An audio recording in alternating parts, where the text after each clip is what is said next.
ہمارے army chief کو government کی طرف سے فیلڈ مارشل بنا دیا گیا ہے اور یہ ان کے لیے ایک اعزاز کی بات ہے، ظاہر ہے جنگ جیتنے کے بعد، اور یہ میں سمجھتا ہوں کہ پہلی جنگ ہے جو واقعتاً پاکستان نے ان معنوں میں جیتی ہے جسے جیتنا کہتے ہیں۔ یہ جو ان کو فیلڈ مارشل کا عہدہ ملا، یہ کوئی فنکشنل پوسٹ نہیں ہے، یہ ایک رینک ہے۔ فنکشنل پوسٹ ان کی وہی ہے، آرمی چیف ہے، لیکن پاکستان میں جو آرمی چیف ہے وہ 4 سٹار جنرل ہوتا ہے۔ باقی جتنے جنرل ہیں وہ آپ دیکھتے ہیں 3 سٹار ہوتے ہیں، جس طرح ہمارے جو احمد شریف چودھری صاحب ہیں D G I S P R, وہ 3 سٹار جنرل ہیں۔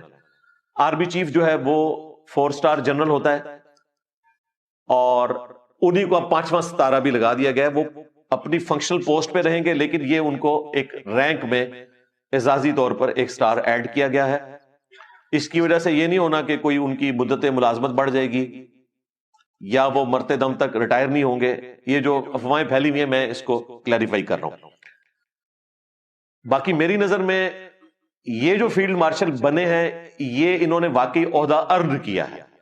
اس سے پہلے جو فیلڈ مارشل کا عہدہ تھا صدر ایوب کے پاس، وہ تو سارا فراڈ تھا، اور مجھے اتنی حیرانگی ہے کہ ہمارے بڑوں کو بھی ہسٹری کا نہیں پتا۔ میں ایک ٹی وی چینل کے اوپر ایک ریٹائرڈ کوئی بریگیڈیئر صاحب تھے، ان کی گفتگو سن رہا، بھئی وہ آنے سے پہلے گوگل کر لیتے تو حضرت شیخ گوگل حافظ اللہ تعالی و دامت برکاتہم عالیہ ان کو بتا دیتے کہ صدر ایوب کو کس طریقے سے فیلڈ مارشل ملا تھا۔ انہوں نے کہا جی انہوں نے 1965 کی جنگ جیتی تھی تو انہیں فیلڈ مارشل کا عہدہ ملا، اور آج ہمارے آرمی چیف نے 2025 کی جنگ جیتی ہے تو انہیں فیلڈ مارشل کا عہدہ ملا۔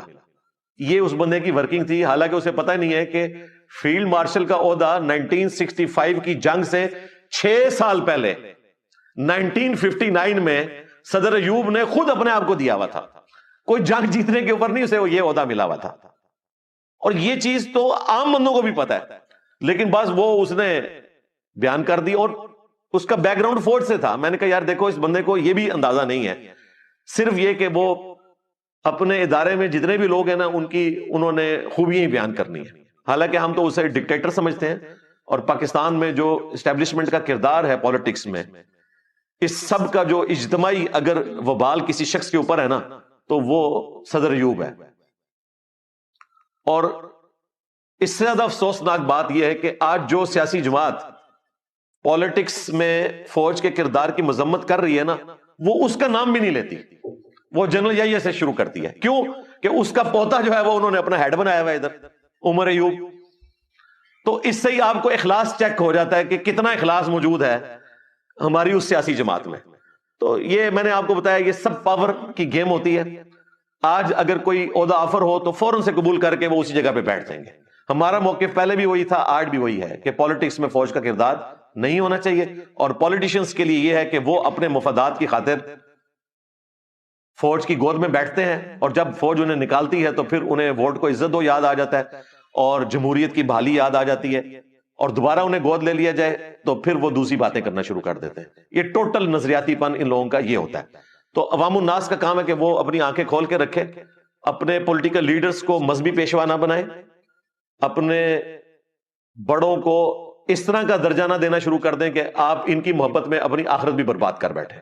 دنیا تو برباد ہوئی ہے، آخرت نہ برباد کر بیٹھے۔ تو سب سے پہلے ہمارے لیے ایمان ہے، اس کے بعد پاکستان ہے، اور اس کے بعد ہمارے لیے کوئی پولیٹیکل لیڈر یا کوئی مذہبی لیڈر ہونا چاہیے۔ میں دونوں لیڈرز کی بات کر رہا ہوں، یا کوئی فوجی لیڈر ہونا چاہیے۔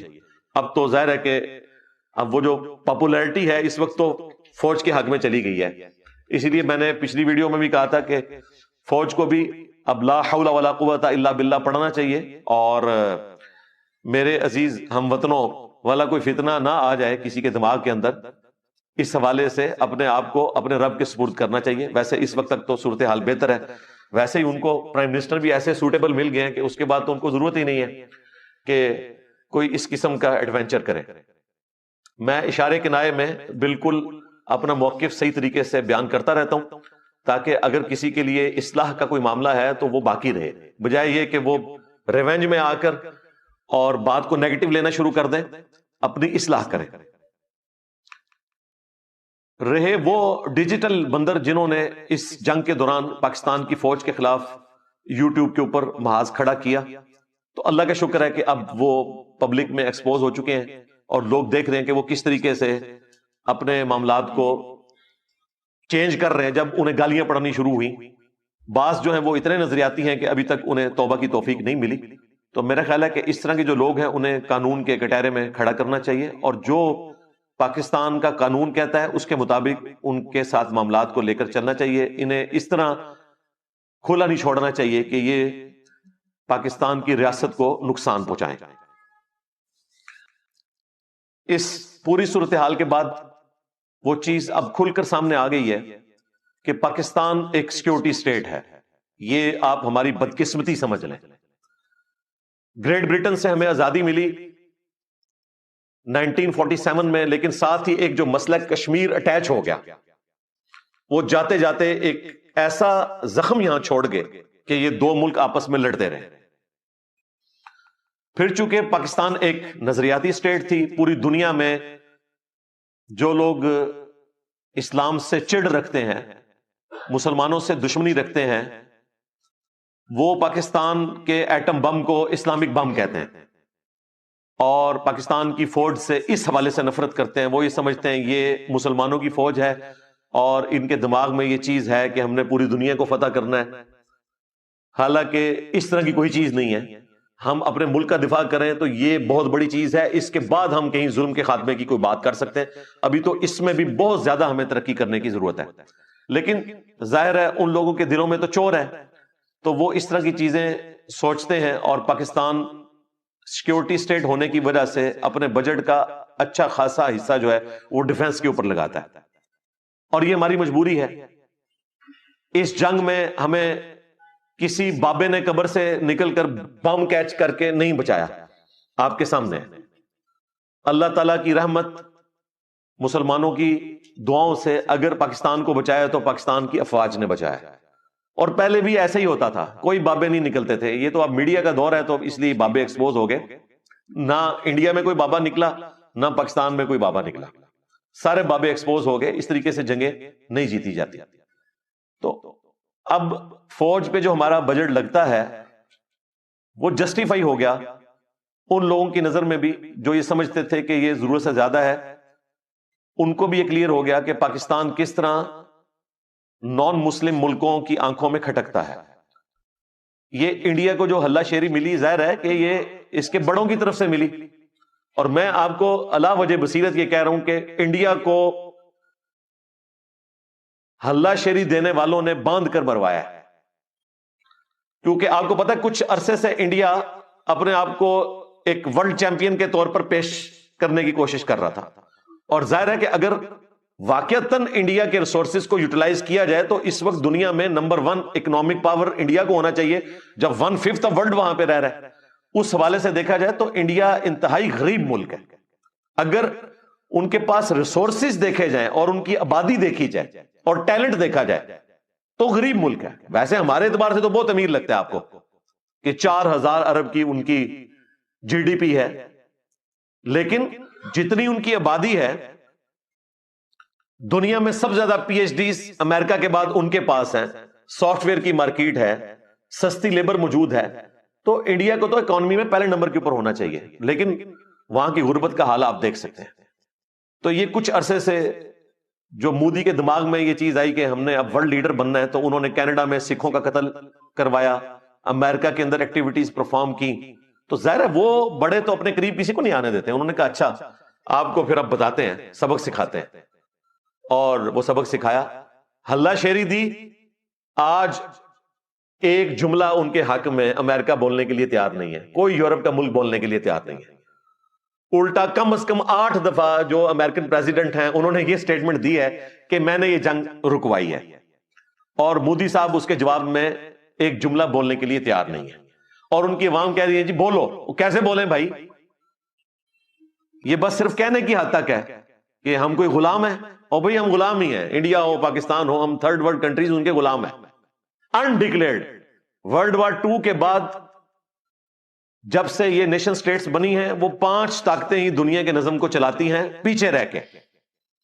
اور وہ کسی کو اپنے اس ڈرائنگ روم میں انٹر نہیں ہونے دیتے، آپس میں جو مرضی کرتے رہے، لیکن کسی اور کو کوئی ایکٹیویٹی پرفارم نہیں کرنے دیتے۔ اس حوالے سے انڈیا کو بھی انہوں نے باندھ کے مروایا، اور انڈیا بھی اسی ہلہ شیری میں آگے بڑھ گیا۔ اب اللہ کا شکر ہے کہ فی الوقت تو سیز فائر ہوا ہے، اور تھوڑی بہت تجارت کی بھی اجازت دے دی ہے پاکستان نے انڈیا کو، جو افغانستان ان کے اشیاء خرد و نوش جاتی ہیں اس کی اجازت بھی دے دی ہے۔ ظاہر ہے اب چائنا نے افغانستان اور پاکستان کے درمیان جو حالات خراب ہو رہے تھے وہ آپ نے دیکھا، دوستی کرا دیا، اور ظاہر ہے وہ کچھ لو کے تحت ہوتا ہے۔ اللہ کرے کہ یہ دوستی قائم رہے۔ ہم تو چاہتے ہیں کہ انڈیا کے ساتھ بھی دوستی والا معاملہ ہو، امن کی آشا ہو۔ دنیا کا چوتھا حصہ یہاں پہ رہ رہا ہے، انڈیا، پاکستان، بنگلہ دیش، افغانستان کی آبادی کو ملایا جائے تو یہ آلموسٹ کوئی 25% آبادی دنیا کی بنتی ہے، اور وہ تباہی کے دہانے پر ہے۔ غربت آپ دیکھ لیں ادھر کس لیول کے اوپر ہے۔ تو اگر پاورٹی سرکل سے ان ملکوں نے اپنی عوام الناس کو نکالنا ہے تو پھر جنگوں کے ذریعے نہیں ہوگا، بلکہ امن کے ساتھ رہیں اور اپنا وہ بجٹ جو بچ جائے سیکیورٹی پہ لگانے سے تو اس کو عوام الناس کی خدمت کے لیے لگایا جائے، تب ہی معاملات بہتری کی طرف جا سکتے ہیں۔ اب مجھے تو لگتا ہے کہ یہ وار اب رکنے والی نہیں ہے، بیٹل فیلڈز ہوں گی، آئے دن آپ کو کوئی واقعہ سننے کو ملے گا، لیکن یہ جو جنگ اب شروع ہو چکی ہے یہ اپنے منطقی انجام تک اتنی آسانی سے پہنچنے والی نہیں ہے۔ بیٹل فیلڈ ہوگی، جس طرح یہ ہوئی ایک چھوٹی سی، اور اس میں انڈیا کا کافی نقصان ہوا۔ اس کے بعد اب یہ پھر چھوٹا سا واقعہ ہو گیا ہے، ہو سکتا ہے اس کے بعد اور واقعات ہوں اور یہ سلسلہ جاری رہے۔ پاکستان کی جو گورنمنٹ ہے اور فوج ہے وہ وقتاً فوقتاً میڈیا پہ آ کر قوم کو اعتماد میں لے رہے ہیں اور اس حوالے سے اپڈیٹ کر رہے ہیں۔ یہ کرنا ضروری ہے، اور یہ مسلسل قوم کے ساتھ رابطہ رہنا چاہیے تاکہ میڈیا کے ذریعے لوگوں کو تسلی ہو کہ اس وقت ملک کے اندر کیا صورتحال جاری ہے اور کس طریقے سے ہماری جو فورسز ہیں وہ دہشت گردوں کے خاتمے کے لیے لگی ہوئی ہیں۔ کور کمانڈر کانفرنس بھی ہوئی اسی ویک کے اندر، اور اس کے اینڈ کے اوپر بھی اعلامیہ جاری ہوا۔ بیسیکلی تو وہ ایک جشن فتح منایا جا رہا تھا بنیان مرصوص کے حوالے سے، لیکن اس میں ایک دو چیزیں بڑی پازیٹیو ہیں۔ پہلی دفعہ میں سمجھتا ہوں کہ ایک اس حوالے سے پازیٹیو چیز سامنے آئی، کیونکہ اس سے پہلے جو ہمارے آرمی چیف ہیں حافظ سید عاصم منیر صاحب حافظہ اللہ تعالی، وہ اپنی نجی محفلوں میں بھی اور پبلک گیدرنگز کے اندر بھی سوشل میڈیا کو شیطانی میڈیا کہتے تھے، لیکن یہ پہلی دفعہ ہوا ہے کہ انہوں نے اس میڈیا کی جو امپورٹنس ہے اس کو ایکسپٹ کیا، اور باقاعدہ اعلامیہ میں آیا ہے کہ میڈیا کا اچھا کردار رہا، سوشل میڈیا کا بھی اور مین سٹریم میڈیا کا بھی پاکستان کا۔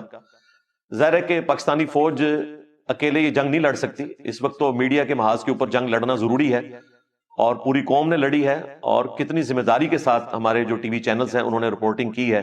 اگر آپ انڈیا کو دیکھیں جس طرح وہ جھوٹ مچا رہے تھے، اس کے اگینسٹ پاکستان نے غصہ نکالنے کے لیے کوئی جھوٹ والی خبر نہیں دی۔ وہ جنگ کی باتیں کر رہے تھے، پاکستان کو تباہ کرنے کی باتیں کر رہے تھے، اور پاکستان کے میڈیا میں بیٹھنے والے سارے لوگ امن کی بات کر رہے تھے، انسانیت کی بات کر رہے تھے، اور جتنی بات حق تھی وہ کر رہے تھے، اور جو چیز ہمارے ہاں پہ کوئی مس ہینڈل ہوئی اس کو بھی وہ ہائی لائٹ کر رہے تھے۔ ہمارے جو ڈیفنس منسٹر ہیں خواجہ آصف صاحب، انہوں نے دنیا کے ہر بڑے فورم کے اوپر آ کر اپنی اس غلطی کو مانا جو ہم ماضی میں کرتے رہے، اور اس میں سب سے بڑے مجرم جو ہیں وہ امریکہ اور یورپ کے لوگ ہیں، ان کی اسٹیبلشمنٹ ہے جن کے ہاتھوں ہم مس یوز ہوئے، اور اس چیز کا اظہار ہمارے ایکس پرائم منسٹر خان صاحب نے بھی کیا تھا کہ ہم ان کی جنگ لڑتے رہے جس کی وجہ سے ہمیں نقصان اٹھانا پڑا۔ تو سچائی کی آواز ہماری طرف سے بلند ہوئی اور اللہ تعالیٰ نے ہمیں فتح دی الحمدللہ۔ وہ انڈیا جس کے بارے میں ہم یہ سمجھتے تھے، ہماری پوری قوم سمجھتی تھی کہ وہ ہم سے بہت زیادہ طاقتور ہے اور انٹرنیشنلی ان کا اثر و رسوخ کافی زیادہ ہے، ظاہر ہے آلموسٹ 1/5 آف ورلڈ ہے، اور اس وقت تو آبادی کے اعتبار سے دنیا کا سب سے بڑا ملک بن چکا ہے انڈیا۔ ہمارے جو عرب ممالک ہیں ان کے ساتھ ان کی دوستی پاکستان سے بھی بڑھ کر ہے، ظاہر تجارت کرتے ہیں، لیکن اللہ کا شکر ہے کہ یہ جو انہوں نے ڈرامہ بازی کی، اس کے بعد پاکستان کی جو فارن پالیسی ہے وہ کامیاب ہوئی اور پوری دنیا نے دیکھا کہ ہم نے ہر فورم کے اوپر ان کو شکست دی ہے، خواہ وہ فضائیہ ہو، خواہ زمینی جنگ ہو، سائبر جنگ ہو، یا ہماری فورن پالیسی ہو، ہر جگہ الحمدللہ پاکستان کا پلڑا بالکل واضح طور پر بھاری ہوا ہے۔ یہ اللہ تعالیٰ کی غیبی مدد آئی ہے الحمدللہ۔ ایران نے پہلے سے ہی خبردار کیا تھا کہ اگر ہم پہ اٹیک ہوا تو امریکہ تک تو ہم پہنچ نہیں سکتے، امریکہ کو ایک نیچرل پروٹیکشن حاصل ہے، اتنی دور ہے وہ، تو جو امریکن اڈے ہیں ہم ان پر حملہ کریں گے۔ اب یہ بدقسمتی ہے مسلمانوں کی کہ امریکن اڈے مسلمان ملکوں میں یو اے ای کے اندر موجود ہے، قطر میں موجود ہے، سعودی عرب کے اندر موجود ہے، کویت کے اندر موجود ہے۔ ان سارے اڈوں کے اوپر ایران نے جوابی اٹیک کیا، اور حیران کن بات ہے کہ وہ ملک بجائے امریکہ کو کچھ کہنے کے الٹا ایران کے خلاف پروٹیسٹ کر رہے ہیں کہ ایران نے ہمارے ملک کی باؤنڈریز کو کراس کیا اور ہم پہ حملہ کیا۔ حالانکہ ایران نے ان پہ حملہ نہیں کیا، وہاں پر جو امریکن اڈے بنے ہوئے تھے ان کے اوپر حملہ کیا۔ ویسے تو امریکہ نے تیاری کی بھی تھی، انہوں نے پہلے ہی اپنے فوجی نکال لیے تھے۔ ظاہر ہے وہ سمجھدار ہیں، دنیا کو لیڈ کر رہے ہیں، انہیں پتا ہے کہ ہم نے مستقبل میں کن کن چیزوں کو فیس کرنا ہے، وہ اس اعتبار سے اپنا پلان کر کے چلتے ہیں۔ اب پاکستان جو ہے وہ سینڈوچ بن گیا۔ ایک طرف پاکستان کی جو وزارت خارجہ ہے وہ ایران پہ ہونے والے حملوں کی مذمت کر رہی ہے، دوسری طرف پیرلل میں ہم مڈل ایسٹ کے جو ممالک ہیں جن پہ ایران نے حملہ کیا ان کے ساتھ بھی اظہار یکجہتی کر رہے ہیں۔ یعنی پاکستان کے پاس اب کوئی راستہ نہیں ہے، کسی ایک طرف تو سپورٹ کر نہیں سکتے، دونوں طرف سپورٹ کرتے ہیں تو دونوں طرف کی گالیاں کھاتے ہیں۔ پاکستان برے طریقے سے اس حوالے سے پھنس چکا ہے، تو زیادہ سے زیادہ ظاہر ہے مذمتی بیانات ہی دیے جا سکتے ہیں، اس سے زیادہ تو پاکستان کچھ کر بھی نہیں سکتا کسی کے لیے۔ اب یہ نہیں ہو سکتا کہ ریاض کے اوپر حملہ ہوا ہے تو محمد بن سلمان صاحب اب پاکستان کے پرائم منسٹر سے کہیں کہ چونکہ ہمارا آپ کے ساتھ ایگریمنٹ ہوا تھا کہ سعودیہ پر حملہ جو ہے وہ پاکستان پہ حملہ تصور ہوگا تو آپ ایران کے اوپر حملہ کر دیں، تو ایسا ہو نہیں سکتا۔ ان پرنسپل دیکھا جائے تو ایسا ہونا چاہیے، لیکن ظاہر ہے کہ دنیا کے سامنے ہے ساری ریالٹی کہ ایران کو مجبور کیا گیا، اور ایران نے فی نفسی ہی سعودیہ کے اوپر حملہ نہیں کرنا تھا۔ بیسیکلی اس نے تو امریکن اڈوں کو نشانہ بنایا ہے، یو اے ای میں، کویت میں، قطر میں اور سعودی عرب کے اندر۔ علمی پوائنٹ نمبر 3، امریکہ اور اسرائیل مل کے اب ایران میں رجیم چینج کروانا چاہتے ہیں، یعنی وہ چاہتے ہیں کہ وہاں پہ جو انقلاب کے بعد حکومت آئی تھی 1979 میں امام خمینی کی محنت کے بعد، خود تو وہ 1989 میں فوت ہو گئے، اس کے بعد پہلے سپریم لیڈر جو ہیں وہ یہی بنے جن کو کل رات شہید کر دیا امریکہ اور اسرائیل نے، علی خامنائی صاحب رحمہ اللہ تعالی۔ یہ وہاں کے روحانی پیشوا بھی ہیں اور پولیٹیکل لیڈر بھی ہیں۔ ایران کی آبادی آلموسٹ 9 کروڑ کے قریب ہے اور میجورٹی اس میں مسلمان ہیں، اور وہ بھی اہل تشیع مکتب سے تعلق رکھتے ہیں۔ ان کے لیے سپریم لیڈر کا مرتبہ اسی طریقے سے ہے جس طرح آج امام ابو حنیفہ رحمۃ اللہ علیہ اگر قبر سے نکل آئیں تو دیوبند اور بریلویوں کا کوئی مفتی اعظم نہیں رہے گا جب بقول ان کے امام اعظم نکل آئیں گے۔ یہ درجہ جو ہے وہ اہل تشیع کے ہاں ان کے زندہ اماموں کو حاصل ہے۔ اس وقت 2 بڑے ان کے پیشوا ہیں، آیت اللہ سستانی عراق کے اندر، اور ایران میں یہ آیت اللہ خامنائی صاحب تھے جو فوت ہو چکے۔ ان کے بعد کوئی دوسرا بندہ وہ چوز کر لیں گے، باقاعدہ ان کی کمیٹی بنی ہوئی ہے اور اس میں باقاعدہ انہوں نے نومینیٹ کیا ہوتا ہے کہ اس کے بعد یہ، اس کے بعد یہ، اس کے بعد یہ، وہ تو اپنی اس ہیرارکی کو فالو کریں گے۔ لیکن ایران کے عوام سے ہم ریکویسٹ کریں گے، ظاہر ہے میری ویڈیوز وہاں تک پہنچتی ہیں، اب تو مسئلہ ہی نہیں رہا، اے آئی کی برکت سے آپ کسی بھی لینگویج میں اسے ڈب کر سکتے ہیں۔ ان سے میں ریکویسٹ کروں گا کہ آپ کسی بیرونی طاقت کے اعلی کار نہ بنے، اگرچہ آپ کو اپنی حکومت سے ریزرویشن ہوں گی، لیکن یہ یاد رکھیے گا، یہ باہر سے جو لوگ حملہ آور ہوں گے وہ آپ کے تیل کے اوپر نظر رکھیں گے، اور سب سے زیادہ اگر کسی نے نقصان اٹھانا ہے تو ایران کے عوام نے اٹھانا ہے۔ آج اگر یہ حکومت چینج کرنے میں کامیاب بھی ہو جائیں تب بھی ایران کے عوام کو کچھ نہیں ملنا، جن کو وہ بار بار اکسا رہے ہیں کہ آپ روڈز کے اوپر نکلیں۔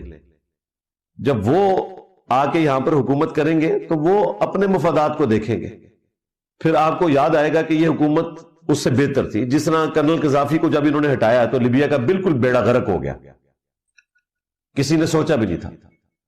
صدام حسین کو ہٹایا، انتہائی برا شخص تھا، لیکن جو بعد میں ہوا عراقیوں کے ساتھ تو پھر وہ یاد کرتے ہیں کہ وہ وقت بہتر تھا۔ اور ایون آج افغانستان کے اوپر جو یہ چڑیلیں مسلط ہوئی ہیں مولویوں کی شکل میں، ان کے بعد تو افغان عوام کو اشرف غنی کی حکومت اچھی لگ رہی ہے، ایٹ لیسٹ لوگوں کو آزادی تھی، بچیاں کالجز میں یونیورسٹیز میں پڑھ رہی تھی، سکون کی زندگی گزار رہے تھے۔ انہوں نے تو آ کے مصیبت کھڑی کر دی ہے۔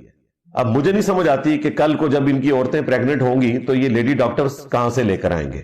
اس وقت تو یہ کہہ رہے ہوں گے کہ لیڈی ڈاکٹر ہونی چاہیے، کوئی مرد ہماری عورت کو ہاتھ نہ لگائے۔ جب عورتوں کی تعلیم کے اوپر آپ پابندی لگائیں گے تو پھر ٹیچنگ کی فیلڈ کے اندر، میڈیکل کی فیلڈ میں عورتیں نہیں ہوں گی تو پھر ظاہر ہے مرد ہی ہوں گے۔ تو جنگ میں الٹیمیٹلی لوزرز عوام الناس ہی ہوتے ہیں۔ ہماری مورل سپورٹ ایران کے عوام کے ساتھ ہے، اور ہم ان سے یہی ریکویسٹ کریں گے کہ آپ کی جو حکومت ہے اس کا ساتھ دیں۔ آپس کی لڑائیاں آپ بعد میں دیکھیں، فی الوقت تو آپ کے اوپر ایک بیرونی طاقت حملہ آور ہوئی ہے، اس کے مقابلے پہ آپ کو اپنی سٹیٹ کے ساتھ کھڑا ہونا چاہیے۔ باقی جو وہاں پہ لوگ شہید ہوئے ہم ان کے لیے دعائے مغفرت کرتے ہیں، اللہ تعالیٰ ان کی مغفرت کرے اور انہیں نیک کاموں کا اجر دے، برائیوں سے درگزر فرمائے، اور ان کے لواحقین کو صبر دے اور صبر کے اوپر اجر عظیم عطا فرمائے، آمین۔ علمی پوائنٹ نمبر 4، مسلمان جو بڑے بڑے ملک ہیں، پاکستان، سعودی عرب، انڈونیشیا، ملیشیا، ترکی، مصر، ان کا کام ہے کہ اب OIC کو، یعنی جو آرگنائزیشن آف اسلامک کنٹریز ہے، اس کو فعال بنائیں اور UNO کے فورم پہ، اقوام متحدہ کے فورم کے اوپر آواز بلند کر کے رشیا کو، چائنا کو انوالو کر کے کسی طریقے سے ایران اور اسرائیل کی جنگ رکوانے کی کوشش کریں۔ عوام الناس کا کام یہ ہے کہ سوشل میڈیا کے اوپر آواز بلند کریں، اور اس وقت جو دنیا کے بڑے ہیں ان کو اس چیز کا احساس دلایا جائے کہ یہ پوسٹ ورلڈ وار 2 جو آپ نے ایک آرڈر قائم کیا تھا UNO کی شکل میں، 5 بڑی طاقتوں نے، امریکہ، UK، فرانس، چائنا اور رشیا، کہ مستقبل میں ہم جنگیں رکوائیں گے۔ ظاہر ہے آلموسٹ 12 کروڑ کے قریب لوگ لقمہ اجل بنے ورلڈ وار 2 کے اندر، اور اس کے بعد یورپ نے تو سبق سیکھ لیا کہ ایٹ لیسٹ آپس کی لڑائیاں تو انہوں نے ختم کر دی، لیکن باقی جگہوں پر وہ لڑائیاں رکوانے میں ایز سچ ناکام ہی ہوئے، اور یہ انسانیت کے چہرے کے اوپر بہت بڑا داغ ہے، دھبا ہے کہ اس سویلائز دنیا کے اندر جنگوں کا سلسلہ اسی طریقے سے جاری ہے جو سٹون ایج میں ہوتا تھا۔ آپ کو اندازہ نہیں ہے، رشیا اور یوکرین کی جنگ کے اندر لاکھوں لوگ مر چکے ہیں اس ماڈرن دور کے اندر۔ میں جب وہ مناظر دیکھتا ہوں میں کہتا ہوں یار، ورلڈ وار 2 کے بعد بھی انسانیت نے کوئی سبق نہیں سیکھا۔ ہٹلر کے بعد اس وقت کا ایک ہٹلر دنیا میں موجود ہے، نارتھ کوریا میں بیٹھا ہوا ہے، اور کروڑوں لوگوں کو اس نے اپنا غلام بنایا ہوا ہے، اور پوری دنیا تماشا دیکھ رہی ہے، اس کا کوئی کچھ بگاڑ نہیں سکتا۔ شکل دیکھیں معصوم سی ہے، گوگلی سی اس کی، لیکن اس کے کرتوت دیکھیں، اس کے ابے کے کرتوت دیکھیں، اس کے دادے کے کرتوت دیکھیں۔ تو انسان حیران ہوتا ہے کہ یہ 21ویں صدی میں اس طرح کا انسان موجود ہے دنیا میں، جبکہ انسانیت نے ورلڈ وار 2 کے بعد یہ لرن کیا تھا کہ دوبارہ سے ہم آپس میں اس طریقے سے نہیں لڑیں گے۔ پوری انسانیت کے لیے لمحہ فکری ہے، اور یہ پھر دوبارہ سے جنگیں شروع ہو گئی ہیں۔ میں سمجھتا ہوں کہ میڈیسن کی جو انڈسٹری ہے، اس کے بعد چونکہ سب سے بڑی انڈسٹری اسلحے کی انڈسٹری ہے دنیا میں، لگتا ایسا ہی ہے کہ یہ سب کچھ ڈرامہ بازی اس حوالے سے کروائی جاتی ہے تاکہ ان کا اسلحے کا کاروبار چلتا رہے۔ مجھے تو بالکل یہی سمجھ آتی ہے۔ ایون امریکہ کے بھی آلموسٹ آپ سمجھ لیں 60% سے زیادہ لوگ ڈائریکٹلی یا انڈائریکٹلی اسلحے کے ساتھ وابستہ ہے ان کی اکانومی۔ تو دنیا میں جنگیں ہوں گی، اسلحہ پاکستان بھی خرید رہا ہے، انڈیا بھی خرید رہا ہے، آپس میں لڑ رہے ہیں، اور جن سے خرید رہے ہیں وہ دن بدن ترقی کر رہے ہیں، اور یہاں پہ آلموسٹ 1/5 آف ورلڈ جو ہے دن بدن نیچے ہی جا رہا ہے۔ تو ان جنگوں سے کوئی انسانیت نے پازیٹو سبق حاصل نہیں کیا، ورلڈ وار 1 اور ورلڈ وار 2 سے خصوصاً، اور وہی سلسلہ اسی طریقے سے جاری ہے۔ اور اس میں جو میرا موقف ہے ہمیشہ سے، میں آج پھر اس کو ریپیٹ کروں گا کہ مسلمان کبھی بھی ان جنگوں کے مقابلے پہ اپنا نیریٹو لانچ نہیں کر سکتے دنیا کی ان 5 بڑی طاقتوں کے خلاف، خصوصاً ان میں امریکہ، جب تک کہ خود سائنس اور ٹیکنالوجی میں ترقی نہیں کرتے۔ انہوں نے سائنس اور ٹیکنالوجی کی برکت سے ایک چھوٹے سے ملک اسرائیل نے امریکہ کی سپورٹ کے ساتھ پورے مڈل ایسٹ کو آگے لگایا ہوا ہے۔ 80 سے زیادہ نوبیل پرائز وہ لے چکے ہیں ان 100 سالوں کے اندر یہودی۔ صرف وہ اپنے مذہب کے پوائنٹ آف ویو سے پریکٹسنگ نہیں ہے، سائنس میں بھی وہ ترقی کر گئے ہیں۔ ہمارے بزرگان دین فوت ہو چکے جو نگاہوں کی لیزر مار کے جلا کے راکھ کیا کرتے تھے۔ کاش آج غوث پاک زندہ ہوتے تو ہم ان سے ریکویسٹ کرتے کہ حضرت ٹرمپ کا آپ کچھ کریں، کیونکہ اس وقت تو غوث وقت وہی نظر آ رہا ہے، کیونکہ طاقت تو اس کے ہاتھ میں۔ تو آپ کی پوسٹ چھین لی ہے، آپ غوث وقت تھے، آپ کا کام تھا۔ ویسے آج بھی وہ کہتے ہیں کہ غوث پاک ہی غوث وقت ہیں، قیامت تک کے لیے وہ غوث العظم ہے۔ آج بھی پروٹیسٹ ہمیں کرنا چاہیے شیخ عبد القادر جیلانی کے مزار کے سامنے کہ آپ قیامت تک کے لیے غوث العظم ہیں بقول صوفیاء کے۔ وہ کہتے ہیں کہ جس طرح نبی الاسلام کا مرتبہ ہے نا انبیاء میں، اس طرح عبد القادر جیلانی کا مرتبہ ہے اولیاء میں۔ تو نبی الاسلام سے تو بڑا کوئی نہیں ہے، تو ان کے نزدیک عبد القادر جیلانی سے بڑا اب کوئی نہیں آئے گا۔ تو میرا خیال ہے عبد القادر جیلانی کے مزار کے باہر پروٹیسٹ ہونا چاہیے صوفیاء کی طرف سے کہ حضرت آپ کا کام ہے، اسلام کے اوپر مشکل وقت آیا ہے، مسلمانوں پہ مشکل وقت آیا ہے، اور یہ بات میں صرف اس لیے کرتا ہوں کہ ان کا دعویٰ ہے کہ یہ سب کچھ کرتے ہیں۔ اگر یہ دعویٰ کرنا چھوڑ دیں ہم ان کو کبھی بھی ٹونٹ نہیں کرائیں گے۔ عبد القادر جیلانی کا اس میں کوئی قصور نہیں ہے، ان کے ماننے والے ان کو باندھ کے مرواتے ہیں۔ تو اس ماڈرن دور میں اس طرح کی چیزوں کی وجہ سے لوگوں کو حقائق کھل کر سامنے آ چکے ہیں کہ پہلے بھی کچھ نہیں ہوتا تھا، اور نہ آج کچھ ہونا ہے نہ مستقبل میں کچھ ہونا ہے، جب تک کہ ہم سائنس اور ٹیکنالوجی میں ترقی نہیں کرتے، اپنے معاملات کو دنیاوی اسباب کے اعتبار سے صحیح طریقے سے لے کر نہیں چلتے، اس وقت تک آپ دنیا میں کوئی تبدیلی نہیں لا سکتے۔ باقی اگر کسی نے کوئی جذباتی بات کرنی ہے تو وہ ضرور کرے، اور اس حوالے سے نبی الاسلام کی مبارک زندگی سے مثالیں دینا اس لیے غلط ہے کہ نبی الاسلام کے ساتھ اللہ کی غیبی تائید تھی۔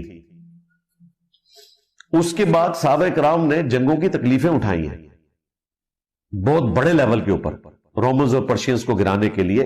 وہاں پہ کوئی فرشتے نازل نہیں ہوئے، وہ فرشتے بدر اور احد کے اندر ہی نازل ہوئے۔ غیبی مدد جو ہے وہ خندق کے موقع پر آئی نبی الاسلام کی موجودگی کی برکت سے، کیونکہ اللہ تعالیٰ نے مختصر وقت میں دین کا غلبہ کروانا تھا۔ اس کے بعد بقدر ایفرٹ ہے ہر چیز۔ اس وقت بھی نبی الاسلام نے اسباب کو اختیار کیا، لیکن ایک ایکسٹرا آرڈنری اللہ تعالیٰ کی طرف سے آپ کے ساتھ غیبی مدد اٹیچ تھی۔ علمی پوائنٹ نمبر 5، ایران کے اوپر جو امریکہ اور اسرائیل نے مل کے یہ اٹیک کیا، اس میں جو ہمارا پڑوسی ملک ہے انڈیا، اس کا بڑا غلیظ قسم کا کردار، گھنونا کردار سامنے آیا ہے۔ پوری زندگی انہوں نے ایران سے سستا تیل لے کر استعمال کیا۔ ایران نے اپنے پڑوسی ملک پاکستان کے ساتھ دشمنی لے لی انڈیا کو اکوموڈیٹ کرتے ہوئے، لیکن جب مشکل وقت آیا تو جون 2025 کی جنگ میں انڈیا بالکل نیوٹرل رہا، اور اب تو وہ کھل کر اسرائیل کی حمایت میں آ چکا ہے۔ پچھلے دنوں مودی صاحب گئے ہوئے تھے نیتن یاہو کو ملنے کے لیے، اور اس کے بعد ایران کے اوپر اٹیک بھی ہو گیا، کوئی مذمتی بیان نہیں آیا۔ ظاہر ہے مودی نے حضرت ٹرمپ کی جو دھمکیاں ہیں ان کو سیریس لے لیا، رشیا سے بھی تیل لینا چھوڑ دیا، ایران سے بھی تیل لینا چھوڑ دیا، اور پریکٹیکلی انہوں نے امریکن بلاک کو اختیار کر لیا ہے۔ وہ جو ٹیرف کی دھمکیاں لگاتا تھا نا، وہ کام کر گئی ہیں، بلکہ اب تو انڈیا کا ٹیرف تو میرے خیال ہے باقی ملکوں سے بھی کم ہو گیا ہے، اور حضرت ٹرمپ کی دھمکیاں کام آ گئی ہیں۔ مودی نے گھٹنے ٹیک دیے اس کے سامنے، اور مجھے تو خطرہ ہے کہ حضرت ٹرمپ نام لیے بغیر جو کہتے تھے نا کہ اتنے جہاز گر گئے، وہ 7 سے شروع ہوئے تھے، پھر 8 9 10 11 12، اس میں ملک کا نام نہیں لیتے تھے۔ این ممکن ہے کہ وہ کہیں کہ پاکستان کے گرے تھے، وہ ظاہر ہے جب دوستی ہو گئی، یا بیلنس کرنے کے لیے کہیں کہ جی اتنے جو ہیں وہ پاکستان کے گرے تھے اور اتنے انڈیا کے۔ ابھی تک تو فی الوقت امریکہ دونوں جانب کھیل رہے، افغانستان اور پاکستان کی جنگ میں انہوں نے آفیشلی پاکستان کو سپورٹ کیا ہے امریکہ نے، مستقبل کا نہیں پتا، بظاہر تو ایسے نظر آ رہا ہے کہ وہ سپورٹ کر رہے ہیں۔ آئے دن ہمارے پی ایم صاحب کی بھی تعریف کرتے ہیں، فیلڈ مارشل صاحب کی بھی تعریف کرتے ہیں، اور دوسری طرف ایران کے اوپر حملہ بھی کر دیا ہے، اور انڈیا کو ہلہ شیری بھی دی ہوئی ہے، اور انڈیا کی سپورٹ کے ساتھ افغانستان BLA اور TTP کو پناہ دیے ہوئے ہیں، اور پاکستان کے لیے یہ سارے کے سارے معاملات مشکل در مشکل ہوتے چلے جا رہے ہیں۔ سب سے بڑا ظلم امریکہ نے ہمارے ساتھ یہ کیا کہ $7 ارب کا اسلحہ افغانستان میں چھوڑ کے وہ چلے گئے۔ ظاہر ہے ان کے لیے لے کے جانا مشکل تھا، لیکن اس کا کوئی حل نکالا جا سکتا تھا، UNO کو انوالو کرتے۔ اب وہ ان کھر دماغ لوگوں کے ہاتھ لگ گئے، اور وہ اسلحہ بجائے اس کے کہ اسلام دشمنوں کے خلاف استعمال ہوتا، انہوں نے مسلمانوں کے خلاف ہی استعمال کرنا شروع کر دیا۔ اگلے 5 علمی پوائنٹس انشاءاللہ میں اسی حوالے سے ڈسکس کروں گا، جو افغانستان اور پاکستان کی یہ حالیہ جنگ شروع ہوئی ہے 26 فروری 2026 کو، لیکن تفصیل میں جانے سے پہلے ایک دفعہ درود شریف کہ ہمارے آباء و اجداد نے، ہمارے بزرگوں نے اکثر اوقات ہمیں اس رب کا تعارف کروایا جس رب کی کوالٹیز ان چیزوں سے بالکل مختلف تھی جو علم وحی کے ذریعے اللہ نے اپنے محبوب امام کائنات سید الاولین والآخرین شفیع المذنبین رحمت للعالمین سیدنا و مولانا امام اعظم محمد رسول اللہ صلی اللہ علیہ وآلہ وسلم کے ذریعے، کتاب اللہ اور سنت کے ذریعے ہمیں اپنا تعارف کروایا۔ یہ بالکل الگ ہے، ورنہ خدا تو سب کا ایک ہے۔ ہم مسلمان اسے اللہ کہتے ہیں، کوئی اسے بھگوان کہتا ہے، کوئی اسے خدا کہتا ہے، کوئی گاڈ کہتا ہے، اور کوئی سپریم بینگ یا سپر نیچرل ایجنسی کہتا ہے۔ اللہ سب کا ایک ہی ہے، الہ سب کا ایک ہی ہے۔ میرے بھائیو، اللہ تعالیٰ نے جب ہمارے ماں باپ یعنی سیدنا آدم اور سیدہ حوا علیہم السلام کو اس زمین پر اتارا تو قصہ آدم اور ابلیس قرآن حکیم میں کم از کم 7 دفعہ ڈسکس ہوا۔ سٹارٹ ہی میں سورۃ البقرہ میں اللہ تعالیٰ نے جب قصہ آدم اور ابلیس کا ذکر کیا تو آیت نمبر 38 میں آتا ہے قُلْ اهْبِطُوا مِنْهَا جَمِيعًا فَإِمَّا يَأْتِيَنَّكُم مِّنِّي هُدًى فَمَن تَبِعَ هُدَايَ فَلَا خَوْفٌ عَلَيْهِمْ وَلَا هُمْ يَحْزَنُونَ وَالَّذِينَ كَفَرُوا وَكَذَّبُوا بِآيَاتِنَا أُولَئِكَ أَصْحَابُ النَّارِ ہم فیہا خالدون، کہ ہم نے کہا کہ اے آدم اور اس کی اولاد تم سب کے سب زمین پر اتر جاؤ، اب انتظار کرنا جب کبھی بھی کوئی ہدایت کی بات تم تک پہنچے میری طرف سے، یعنی انبیاء کی وحی کے ذریعے، تو جو اس کی پیروی کرے گا اسے قیامت والے دن نہ کوئی خوف ہوگا نہ کوئی غم، اور جو میری آیات کا انکار کریں گے اسے جھٹلائیں گے وہی ہوں گے اہل نار، اہل جہنم، ہمیشہ ہمیش اس میں رہیں گے۔ اللہم اجرنا من النار، اللہم اجرنا من النار، اللہم اجرنا من النار۔ تو کتابوں کی پیروی کا حکم ہے، بابوں کی پیروی کا نہیں، اور بابے بھی وہی قابل احترام ہیں جو کتابوں سے جوڑیں، اپنی پرستش نہ کروائیں۔ سورہ بنی اسرائیل میں آپ کو پتا ہے 10 کمانڈمنٹس آئی ہیں، اور اس میں بھی 9th کمانڈ جو سورہ بنی اسرائیل کی آیت نمبر 36 ہے، وَلَا تَقْفُ مَا لَيْسَ لَكَ بِهِ عِلْمٍ إِنَّ السَّمْعَ وَالْبَصَرَ وَالْفُؤَادَ كُلُّ أُولَئِكَ كَانَ عَنْهُ مَسْئُولًا۔ انسان کسی چیز کی پیروی اس وقت تک مت کرنا جب تک تمہیں ڈیفینیٹ علم نہ اس کے بارے میں آ جائے، بے شک کان، آنکھیں اور عقل اس کے بارے میں پوچھا جائے گا کہ تمہیں یہ 3 انسٹرومنٹس دیے تھے، تم نے ان کو استعمال کر کے حق بات تک پہنچنے کی کوشش کیوں نہیں کی؟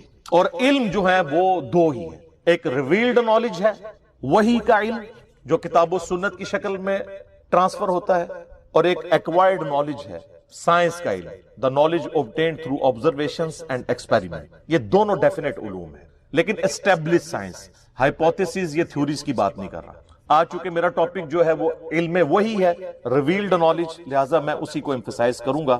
چنانچہ سورۃ الاحقاف کی آیت نمبر 4 ہے کہ نبی علیہ السلام کو یہ اللہ تعالیٰ نے سکھایا کہ جب کبھی بھی آپ سے کوئی بحث و مباحثہ کرے تو آپ نے اس سے بات کس طریقے سے کرنی ہے۔ ایتونی بکتاب من قبل ھذا او وثارۃ من علم ان کنتم صادقین۔ اگر تم اس کتاب کو نہیں مانتے نا، ایتونی بکتاب من قبل ھذا، اس سے پہلے کوئی اور کتاب نازل ہوئی ہے وہ لے آؤ میرے پاس، او وثارۃ من علم، یا کوئی انبیاء کی وحی میں سے آثار علم کے چل رہے ہوں، اگر تم سچے ہو تو ہمیں قرآن کیا کہتا ہے کہ بات کرنی ہے تو کتابوں سے اور انبیاء کے آثار یعنی سنت سے۔ تو سر پھر میں کیوں نہ کہوں، مرنے سے پہلے اے مسلمان کر لے اس پہ غور، کتابوں کا خدا اور ہے، بابوں کا خدا اور۔ اللہ تو ہمیں کہہ رہا ہے علمی کتابی بنو، ایتونی بکتاب من قبل ھذا او وثارۃ من علم۔ تو سر اسی لیے تو ہم نے عرض کیا ہے کیا کہ نام ہے وہابی، نام ہے بابی، میں ہوں مسلم علمی کتابی۔ علمی کتابی یہ اسی آیت کی تو ٹرانسلیشن ہے۔ نہ ہم سو کالڈ وہابی ہیں، کوئی علمی بات کرے اسے اپنے زوم میں گالی دے دیں وہابی ہونے کی، اور نہ ہم بابوں کا دفاع کرنے والے بابی ہیں، ہم علمی کتابی مسلم ہیں۔ یہ اسی آیت کی ٹرانسلیشن کی ہے، بڑے پرفیکٹ انداز میں ایک میسج امت تک پہنچانے کی کوشش کی ہے، الحمدللہ۔ میرے بھائیوں، اللہ کے محبوب صلی اللہ علیہ وآلہ وسلم نے پوری زندگی امت کو وحی کی طرف اس طریقے سے گامزن کیا کہ صحابہ اکرام علیہم رضوان کے دل و دماغ میں یہ بات کوٹ کوٹ کے بھری کہ اپنا رابطہ وحی کے ساتھ رکھنا ہے، کیونکہ نبی علیہ السلام نے تو دنیا سے چلے جانا تھا۔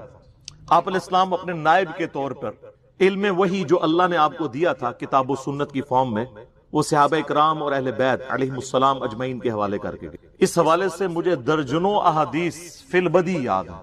ٹاپ آف دا لسٹ وہ حدیث جو صحیح مسلم میں ہے، جو روایت کی ہے امام محمد باقر بن علی بن حسین بن علی علیہ السلام اجمعین، جو امام حسین علیہ السلام کے پوتے ہیں، اور انہوں نے روایت کی ہے جابر بن عبداللہ سے، اور ان سے آگے حدیث سنی ہے امام جعفر جو امام باقر کے بیٹے ہیں، انہوں نے، جو 148 ہجری میں فوت ہوئے اور باجزید 191 میں پیدا ہوئے۔ وہ کہتے ہیں دونوں جڑے ہوئے، یہ وہ والے امام جعفر۔ تو وہ کہانیوں میں امام جعفر ہے نا، یہ صحیح مسلم میں انٹرنیشنل نمبر کے مطابق 2005 نمبر حدیث ہے۔ جابر بن عبداللہ کہتے ہیں، اور اس کو نقل کیا امام باقر نے، ان سے امام جعفر نے، اور پھر 2 واسطوں سے امام مسلم نے لیا، کہ نبی علیہ السلام جب کبھی بھی کوئی خطبہ دیتے، عید کا خطبہ، جمعے کا خطبہ، یا اس کے علاوہ کبھی بھی تقریر کرتے، تو آپ علیہ السلام یہ جملے ضرور بولا کرتے، اما بعد فإن خیر الحدیث کتاب اللہ وخیر الہدی ہدی محمد صلی اللہ علیہ وآلہ وسلم وشر الامور محدثاتها وکل محدثۃ بدعہ وکل بدعۃ ضلالہ وکل ضلالۃ فی النار۔ کچھ الفاظ اس میں سنن نسائی کے بھی ہیں، ابو داؤد کے بھی ہیں، ترمذی کے بھی ہیں۔ بہرحال مین جو پورشن ہے وہ صحیح مسلم کی یہ حدیث ہے۔ آگاہ ہو جاؤ اس کے بعد کہ سب سے بہترین کلام اللہ کی کتاب ہے اور سب سے ہدایت یافتہ راستہ محمد صلی اللہ علیہ وآلہ وسلم کا ہے، اور بدترین کام وہ ہیں جو دین میں خود سے داخل کر دیے جائیں۔ اس طرح کے تمام کام گمراہیاں ہیں، اور یہ تمام گمراہیاں دوزخ میں لے جانے والی ہیں۔ اللہم اجرنا من النار۔ مرنے سے پہلے اے مسلمان کر لے اس پہ غور، کتابوں کا خدا اور ہے، بابوں کا خدا اور۔ پھر صحیح مسلم میں جو حجۃ الوداع کی حدیث ہے، انٹرنیشنل نمبر کے مطابق 2950، وہ بھی جابر بن عبداللہ سے ہے رضی اللہ تعالیٰ عنہما، اور وہ بھی امام باقر علیہ السلام نے روایت کی ہے۔ امام باقر ان کو ملنے کے لیے جاتے ہیں، نابینا ہو چکے ہوتے ہیں جابر بن عبداللہ، ان کو پتا چلتا ہے کہ میرے نبی کا بچہ آیا، تو وہ ان کے گریبان کے بٹن کھولتے ہیں، اپنا ہاتھ رکھتے ہیں، کہتے ہیں تو میرے نبی کا بیٹا ہے، تو مجھ سے جو چاہے پوچھ۔ تو کہتے ہیں کہ چچا جان مجھے بتائیے کہ نبی صلی اللہ علیہ وآلہ وسلم نے حج کیسے کیا تھا؟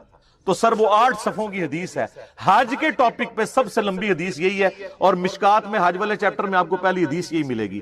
اسے حدیث جابر کہتے ہیں، یہ امام باقر نے روایت کی ہے۔ اس میں الفاظ ہیں کہ نبی علیہ السلام نے ہمیں خطبہ دیتے ہوئے فرمایا تھا میدان عرفات میں کہ میں اپنے بعد تم میں وہ چیز چھوڑ کر جا رہا ہوں جسے مضبوطی سے پکڑ لوگے کبھی گمراہ نہیں ہوگے، اور وہ اللہ کی کتاب ہے۔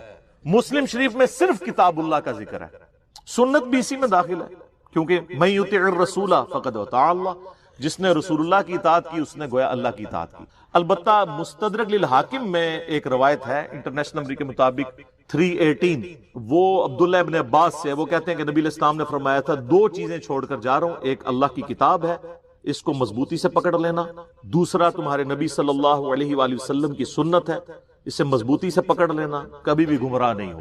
تو نبی علیہ السلام کیا کہہ رہے ہیں، بابوں کو پکڑنا یا کتابوں کو؟ تو سر پھر عرض کیوں نہ کریں کہ مرنے سے پہلے اے مسلمان کر لے اس پہ غور، کتابوں کا خدا اور ہے، بابوں کا خدا اور۔ کتابوں کے ساتھ جوڑ کے گئے، سر نبی علیہ السلام کے پاس تو وہ بابے تھے جو چھوڑے بھی جا سکتے تھے، صحابہ اکرام، اہل بیت، خلفائے راشدین۔ سنن ابی داؤد میں، جامعہ ترمذی میں، سنن ابن ماجہ میں حدیث ہے، نبی علیہ السلام نے اپنی وفات سے چند دن پہلے ایک بڑا بلیغ خطبہ دیا، ہر آنکھ اشک بار تھی، گویا کہ آپ ہم سے رخصت ہو رہے تھے۔ آپ علیہ السلام کے بارے میں صحابہ کرام کہتے ہیں، تو آپ نے فرمایا میرے بعد جو کوئی بھی زندہ رہے گا بہت اختلاف دیکھے گا، اس وقت علیکم بسنتی وسنت الخلفاء الراشدین المہدیین، تم پر میری سنت اور میرے خلفائے راشدین ہدایت یافتہ کی سنت لازم ہے، ان کو اپنی دانتوں سے مضبوطی سے، اپنی داڑوں سے پکڑ لینا۔ خلفائے راشدین کی سنت کیوں؟ کہ نبی علیہ السلام کو کانفیڈنس تھا کہ یہ وہ بابے ہیں جو اپنی عبادت نہیں کروائیں گے بلکہ میری تعلیمات ہی تم تک پہنچائیں گے، اور پلس وہ اجماع امت کے ذریعے چل رہے ہوں گے، انڈیویجول کی رائے نہیں ہوگی، اور وہ قیامت تک کے لیے ہمارے لیے حجت۔ البتہ کوئی پرسنالٹی آپ نے اس حوالے سے نہیں چھوڑی کہ اس کو پکڑ لینا۔ کیوں؟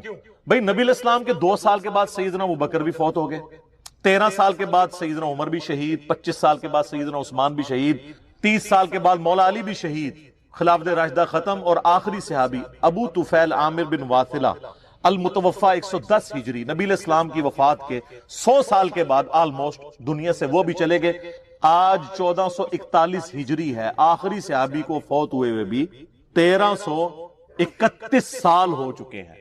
تو آپ کون سا ایسا بندہ چھوڑ کے جاتے ہیں جس کی عمر اتنی لمبی ہوتی؟ تو آپ نے ہمیں کتابوں کے حوالے کیا ہے، بابوں کے حوالے نہیں۔ ہاں وہ بابے ہمارے سر کا تاج ہیں جو ہمیں کتابوں سے جوڑیں، کیونکہ بابوں کی عزت کتابوں کی وجہ سے۔ اگر بابے کتابوں کے دشمن بن جائیں اور کہیں کتابوں سننا ڈائریکٹ نہ پڑھنا گمراہ ہو جاؤ گے، تو ایسے بابوں کو چاٹنا ہے، یہ تو دشمن ہے۔ اور وہ یہ بابے ہیں ہمارے امام، جنہوں نے اپنی کوئی بات نہیں، ہمارے محبوب صلی اللہ علیہ وآلہ وسلم کی تعلیمات من و عن ہم تک پہنچائی، الحمدللہ۔ پھر نبی علیہ السلام کا جو غدیر خم کا خطبہ ہے، اپنی وفات سے 2.5 مہینے پہلے آپ نے حجۃ الوداع سے واپسی پر مکے سے مدینے آتے ہوئے خم نامی گاؤں میں خطبہ دیا، اونٹ کے پالان کا ممبر لگایا گیا، آپ علیہ السلام نے کنکلوڈنگ گفتگو کی۔ صحیح مسلم میں اوپر تلے 4 احادیث ہیں انٹرنیشنل نمبر کے مطابق 6225 سے 6228 تک۔ اے لوگو آگاہ ہو جاؤ، میں بھی ایک انسان ہوں، قریب ہے کہ اللہ کا قاصد یعنی موت کا فرشتہ میرے پاس آئے اور میں اس کی دعوت قبول کر لوں۔ میں اپنے بعد تم میں 2 بھاری چیزیں چھوڑ کر جا رہا ہوں، ان میں سے پہلی چیز اللہ کی کتاب ہے، اس میں ہدایت ہے، اس میں نور ہے، تم اللہ کی کتاب کو پکڑو، اپنا تعلق اس کتاب کے ساتھ مضبوط کرو۔ اللہ کی کتاب اللہ کی رسی ہے، جو اسے پکڑے گا وہ ہدایت پر ہوگا، جو چھوڑ دے گا گمراہ ہو جائے گا۔ زید بن ارقم کہتے ہیں پھر نبی علیہ السلام ہمیں ترغیب دلاتے رہے، اللہ کی کتاب، اللہ کی کتاب، اللہ کی کتاب۔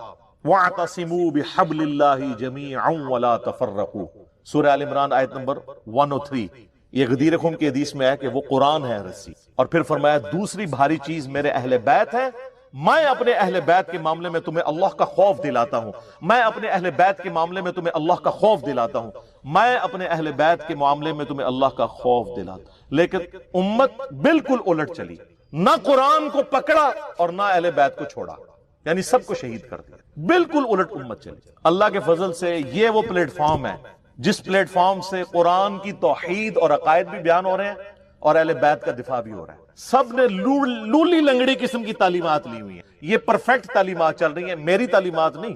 ہم نے تو سر ہر بندے کو کتابوں کے ساتھ جوڑ دیا، میرے دنیا میں رہنے سے نہ رہنے سے کوئی فرق نہیں پڑتا۔ نبی علیہ السلام دنیا سے چلے گئے تو اسلام ختم نہیں ہوا، تو ہمارے جانے سے کیا ہوگا؟ البتہ ہم نے لوگوں کو کتابوں کے ساتھ جوڑ دیا، تو جس کے ہاتھ میں کتاب آ گئی تو سر کوئی مفتی، کوئی مولانا، کوئی سو کارڈ اسکالر اس کے سامنے بیٹھ نہیں سکتا۔ بخاری اور مسلم دونوں میں حدیث ہے، عبداللہ ابن ابی اوفا، یہ آخر میں فوت ہونے والے صحابہ میں سے 86 ہجری میں فوت ہوئے۔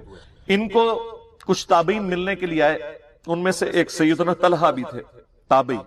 انہوں نے پوچھا کہ بتائیے کیا اللہ کے محبوب صلی اللہ علیہ وآلہ وسلم نے کوئی وصیت فرمائی تھی اپنے بعد؟ تو انہوں نے کہا نبی علیہ السلام نے اپنا وصی کسی کو نہیں بنایا۔ تو انہوں نے کہا پھر امت کے لیے کیوں ضروری ہے کہ وصیت کو فالو کرے؟ انہوں نے کہا اس لیے کہ اللہ کے نبی علیہ السلام نے ہمیں کتاب اللہ کے مطابق چلتے رہنے کی وصیت فرمائی تھی۔ یہ ہے وصی رسول، یہ ہے خلیفۃ الرسول۔ یہ حدیث بخاری اور مسلم دونوں میں ہے، اور بخاری میں نبی علیہ السلام کی وفات کے چیپٹر میں یہ حدیث موجود ہے کہ نبی علیہ السلام نے اپنا وصی کسے بنایا تھا؟ کتاب اللہ کا۔ کیونکہ وصی تو وہ ہونا چاہیے جو قیامت تک پھر رہے بھی نا۔ کوئی انسان ہوتا تو اس نے تو مار ہی جانا تھا، اس کا سٹیٹس وہی ہو جانا تھا۔ قرآن آج بھی زندہ ہے، قیامت تک کے لیے زندہ ہے۔ بخاری مسلم دونوں میں حدیث ہے، نبی علیہ السلام نے فرمایا اللہ نے ہر نبی کو کوئی نہ کوئی معجزہ دیا تھا، اور اس نبی پر ایمان لانے والے لوگوں کی تعداد ڈیپینڈ کرتی تھی اس معجزے پر۔ مجھے اللہ نے وحی کا معجزہ دیا ہے، میں اللہ سے امید کرتا ہوں سب سے زیادہ متبعین قیامت والے دن میری امت سے ہوں گے، کیونکہ میرا معجزہ سب سے بڑا ہے۔ آپ نے یہ مردے بخشوانے کا ذریعہ سمجھا ہوا ہے اس معجزے کو۔ یہ وہ معجزہ ہے جو نبی علیہ السلام کا واحد معجزہ ہے جس پہ دعوی نبوت ہے۔ اب یہ میرا فیوریٹ ٹاپک ہے، میں اس پہ گھنٹوں بول سکتا ہوں قرآن کے حوالے سے، لیکن آج میں نے آپ کو یہ بنیادی باتیں اس لیے بتائیں، کس لیے کہ مرنے سے پہلے اے مسلمان کر لے اس پہ غور، کتابوں کا خدا اور ہے، بابوں کا خدا اور۔ اب دوسری طرف جو بابے ہمیں کتابوں سے دور کرتے ہیں اور عزت اویل کر رہے ہوتے ہیں کتابوں کے نام پر، انہوں نے آپ دیکھیں اتنی بڑی بڑی وہ درسی کتابیں رکھی ہوتی ہیں عربی والی، شوکیس میں بھی اتنی کتابیں سجا کے رکھی ہوئی ہیں۔ اللہ کے فضل سے آپ ان پہ ہاتھ لگائیں تو آپ کو باریک سی مٹی بھی نظر آئے گی کہ کبھی کسی نے کھولی نہیں ہے، آپ پہ روب ڈالنے کے لیے۔ یہ روب ڈالنے والی نہیں ہے، ان کے اندر تو نوٹس بنے ہوئے ہیں۔ اور جب کوئی کتاب کی بات کرے تو کہتے ہیں جی کتابوں سے کیا ہوتا ہے، جی وہ تو قرآن میں لکھا ہوا ہے، کتابوں والے تو وہ تو گدھے پہ بھی کتابیں لا دی جائیں۔ وہ سورۃ الجمعہ کی آیت کوٹ کرتے ہیں نا، آیت نمبر 5، حالانکہ وہ ان کے بارے میں ہے۔ وہ تو اللہ تعالیٰ نے علماء یہود سے کہا ہے کہ تمہاری مثال ان گدھوں کی سی ہے کہ جس پہ کتابیں لاد دی جائیں۔ گدھا چونکہ کتاب پڑھ کے ہدایت نہیں حاصل کر سکتا، صرف بوجھ ہی اٹھائے پھرتا ہے، صرف شوکیس میں سجا کے ہی رکھتا ہے، تو گویا وہ علماء جو کتابوں سے استفادہ نہیں کرتے وہ گدھے ہیں، اور جو کتابوں سے استفادہ کر کے لوگوں کو کتاب اللہ کی طرف بلاتے ہیں وہ تو نبی علیہ السلام کے جانشین ہیں۔ دیکھیں کیا بات تھی اور کس طرح یہ فٹ کر دیتے ہیں۔ اسی کانٹیکسٹ میں وہ آیت بڑی اہم ہے، سورۃ النساء کی آیت نمبر 59، یا ایھا الذین آمنوا اطیعوا اللہ واطیعوا الرسول واولی الامر منکم، اے اہل ایمان اطاعت کرو اللہ کی اور اس کے رسول کی، اور جو تم میں حکمران ہے اس کی، لیکن حکمران کی اطاعت ایبسولوٹ نہیں ہے، وہ ریلیٹو ہے۔ فَإِن تَنَازَعْتُمْ فِي شَيْءٍ فَرُدُّوهُ إِلَى اللَّهِ وَالرَّسُولِ، اگر تمہارا تنازع کھڑا ہو جائے تو پھر اللہ اور اس کے رسول سے فیصلہ کروانا۔ إِن كُنتُمْ تُؤْمِنُونَ بِاللَّهِ، والیوم الآخر، اگر تمہارا ایمان ہے نا اللہ پر اور قیامت کے دن اللہ سے ملاقات کرنے پر، تو اس شخص کی یہ روش ہوگی کہ وہ فیصلہ اللہ رسول سے کرائے گا۔ ذالک خیر واحسن تأویلا، اسی میں تمہاری خیریت ہے اور اسی کا انجام بہتر ہونے والا ہے۔ کتنی دھمکی ہے۔ اچھا آج اللہ رسول سے ہم کیسے فیصلہ کروائیں گے؟ کتابوں سے۔ آج اللہ اور اس کا رسول ہمارے سامنے ایز این انسٹیٹیوشن ہے، سامنے تو نہیں ہے، ان کی تعلیمات کتابوں میں۔ تو سر پھر ہم آپ کو کیوں نہ جھنجھوڑیں کہ مرنے سے پہلے اے مسلمان کر لے اس پہ غور۔ کہیں ایسا تو نہیں ہے کہ کتابوں کا خدا اور ہے اور بابوں کا خدا اور جب تجھے پتہ چلے گی نا حقیقت کہ ایسا ہی ہے، پھر تو کہے گا نہ میں بابی، نہ میں بابی، میں ہوں مسلم علمی کتابی۔ یہ اندر سے آواز نکلے گی، یہ آخر میں جا کے نکلتی ہے۔ میں اپنے بھائیوں کو درس سے پہلے کہہ رہا تھا نا کہ حالت امن کا نعرہ جو ہے نا وہ یہ ہے کہ مرنے سے پہلے اے مسلمان کر لے اس پہ غور۔ کتابوں کا خدا اور ہے، بابوں کا خدا اور جب یہ پتہ چل جائے گا پھر تو آپ کی جنگ ہو جائے گی معاشرے سے۔ پھر آپ کو وتواصوا بالحق کی وجہ سے وتواصوا بالصبر بھی کرنا پڑے گا۔ پھر آپ کو یہ نعرہ بلند کرنا پڑے گا کہ نہ میں وابی نہ میں بابی، میں ہوں مسلم علمی کتاب۔ یہ دونوں چیزیں کوریلیٹڈ ہیں، الٹیمیٹلی اس لیول تک آپ پہنچیں گے، اور دونوں چیزیں میں کتاب اللہ سے اور سنت سے دلائل کے ساتھ ثابت کر رہا ہوں۔ اب میرے بھائیوں، اپنے اس ساری گفتگو کو کنکلوڈ کرنے کے لیے آپ کو میں اینڈ پہ 5 مثالیں دوں گا جس سے آپ کا یہ دماغ کھلے گا اور آپ کو پتہ چلے گا کہ واقعی کتابوں کا خدا اور ہے، بابوں کا خدا اور۔ ویسے تو مجھے اللہ کے فضل سے، مجھے کیا آپ جتنے یہاں پہ آڈینس بیٹھی ہے 300-400، آپ میں سے ایک ایک کو اللہ مثال بھی یاد ہوگی، اتنی ویڈیوز ہیں، لیکن میں 5 ایسی مثالیں آپ کے سامنے رکھوں گا کہ وہ دماغ میں ڈرل کریں، اور جب یہ ہماری ویڈیو میں سے یہ والا کلپ والا پورشن علیحدہ سے چڑھے تو آپ کسی کو کوئی اور لیکچر نہ دکھائیں، صرف یہ دکھا دیں اور اسے کہیں کہ بھئی خود فیصلہ کرو کہ یہ ہم جو رونا رو رہے ہیں کہ مرنے سے پہلے اے مسلمان کر لے اس پہ غور، کتابوں کا خدا اور ہے، بابوں کا خدا اور۔ یہ ہمارا دعویٰ جذباتیت پر مبنی ہے، واقعی علمی دعویٰ ہے۔ تو سنیں میرے بھائیو، پہلی مثال، آپ نے اکثر بزرگوں کے بارے میں سنا ہے کہ جی روزانہ ایک قرآن پڑھتے تھے۔ کوئی آگے جاتا ہے وہ کہتا ہے جی رات کو کھڑے ہوتے تھے، ایک ٹانگ پہ ایک قرآن پڑھتے تھے، دوسری ٹانگ پہ کھڑے ہو کے دوسرا قرآن۔ جس نے تھوڑی لمبی چھوڑنی ہوتی ہے وہ کہتے ہیں جی 3 قرآن روز کے۔ 8 قرآن والا ورژن بھی ہے۔ سر فضائل اعمال اٹھائیں، یہ میں یعنی کوئی زبانی کلامی باتیں نہیں کر رہا ہوں، یہ وہ ٹیکسٹ بک ہے جس کے بارے میں دعویٰ کیا جاتا ہے قرآن کے بعد سب سے زیادہ دنیا میں پڑھی جانے والی کتاب ہے فضائل اعمال۔ میں تبلیغی جماعت سے بڑی محبت کرتا ہوں، آپ کو پتہ ہے، جہاں پہ علمی اختلاف ہے میں ضرور ریکارڈ کروں گا۔ مولانا طارق جمیل صاحب حفظہ اللہ تعالیٰ کے سامنے بھی سارا مقدمہ رکھا ہے، اور آپ کو پتہ ہے تبدیلی تو آئی ہے نا، پھر کلپ دیکھا آپ نے، تبدیلی آ گئی ہے، وہ بھی مانتے ہیں، لیکن ان بیچاروں کا جتنا زور چلتا ہے اتنی بات کر سکتے ہیں۔